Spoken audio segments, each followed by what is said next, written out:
নামাজে মনে হয় দেরি হয়ে গেল, তাড়াতাড়ি যাই।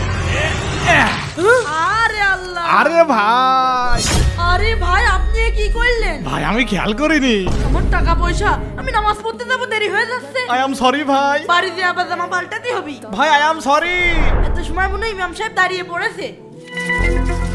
আরে আমার গায়ে ময়লা ফেললো কে? আরে আল্লাহ, এই তুই এ কি করলি?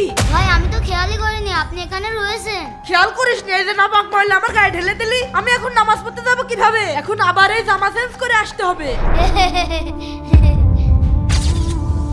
আরে আল্লাহ, বাইরে তো বৃষ্টি শুরু হয়ে গেছে, এখন আমি নামাজ পড়তে যাবো কিভাবে? ভাই আশেপাশে মসজিদ কোথায় জানেন নাকি? হ্যাঁ ভাই, মসজিদ আমি চিনি, আর আমিও নামাজ পড়তে যাবো। ভাই তাহলে আপনি আমার ছাতার নিচে চলে আসুন, আমরা একসাথে মসজিদে গিয়ে নামাজ পড়ে আসি। ঠিক আছে ভাই, চলেন।